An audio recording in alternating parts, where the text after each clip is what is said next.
अब हमारे बोलचाल की भाषा में पुरवैया खत्म हो चुका है। लोग हवा जानते हैं, लेकिन बहती हवा का एक नाम पूर्वा है, बहती हवा का एक नाम पछिया है।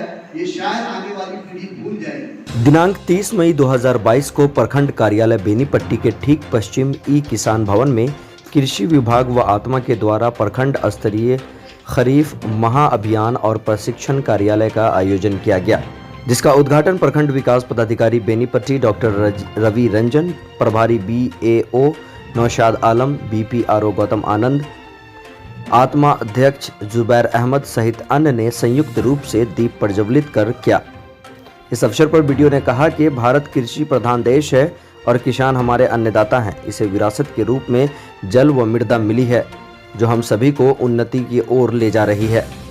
किसानों की मेहनत से ही देश के हर व्यक्ति तक अनाज का दाना पहुंच पा रहा है। उन्होंने कहा कि अब किसान प्रशिक्षित प्राप्त कर वैज्ञानिक पद्धति पर आधारित खेती कर कम समय में ज्यादा से ज्यादा फसल का उत्पादन कर सकते हैं। इसके लिए सभी किसानों को बेहतर ढंग से प्रशिक्षित प्राप्त करने की जरूरत है।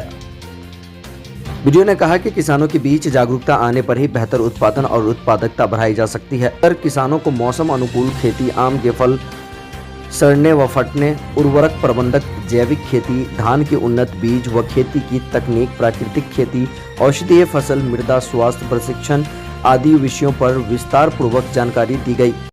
अब हमारे बोलचाल की भाषा में पुरवैया खत्म हो चुका है। लोग हवा जानते हैं, लेकिन बहती हवा का एक नाम पूर्वा है, बहती हवा का एक नाम पछिया है। ये शायद आने वाली पीढ़ी भूल जाएगी, क्योंकि हम लोग अपने घरों में इसकी बातचीत नहीं करते। धान की जो कई किस्में हैं, किसान जो हैं वो जानते होंगे, लेकिन कितने लोग हैं जो धान की भांति की किस्मों से वाकिफ हैं। और एक आखिरी बात, कृषि करते हुए यह हमें ध्यान रखना है कि हमारे पूर्वों ने कृषि की पारंपरिक विधियों के साथ साथ हमें जमीन और जल विरासत में दिया था। इसलिए हम भी जब खेती करें तो यह बात का ध्यान रखें, इस बात का ख्याल रखें कि आने वाली पीढ़ियों को भी हम जल और मृदा उसी स्वरूप में दे सकें जिस स्वरूप में हमारे पूर्वों ने हमें दिया था। इसलिए माटी का सम्मान कीजिए, अपने पेशे का सम्मान कीजिए और इस पेशे से जुड़े हुए शब्दों को संरक्षित कीजिए। जल का संरक्षण तो करना ही है। आज की पूरे सत्र की जो परिचर्चा होगी, मुझे उम्मीद है कि किसान भाइयों की अपेक्षा के अनुरूप होगी। बहुत बहुत धन्यवाद। सिंचाई की सुविधा हुई तो सिंचाई का तौर तरीका क्या होगा? स्प्रिंकलिंग के जरिए भी अब खेती हो रही है और काफी अच्छी खेती हो रही है। उसके जल संरक्षण पर ध्यान में रखते हुए अगर आप पैदावारों का इस्तेमाल करेंगे, खेती का इस्तेमाल करेंगे, क्योंकि खरीफ के फसलों में वैसे भी जल की उपयोगिता बहुत ज्यादा हो जाती है। मेरा किसान साथियों से अनुरोध है कि अपने पेशे के प्रति आप जरा गर्व का भाव रखिए। किसी से पूछिए आप क्या करते हैं, तो किसानी करते हैं ये बोलते हुए थोड़ा आपके मन में पता नहीं क्यों एक गर्व का भाव नहीं होता है। आप खिलाते हैं पूरे देश को, पूरा देश आपसे है।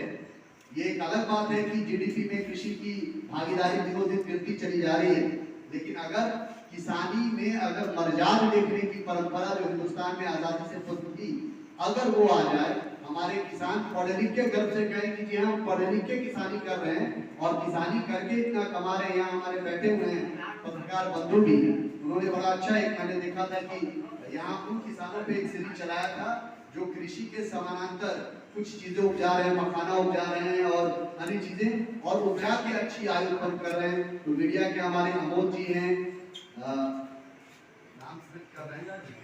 कन्हैया बाबू हैं और फैजल हैं। मैं अनुरोध करूंगा कि आप जो कई तरह की सीरीज चलाते हैं, ऐसे उत्पादकों पे भी एक सीरीज चलाइए जो खुददारी के साथ किसानी करते हुए आर्थिक रूप से सेहतमंद हैं।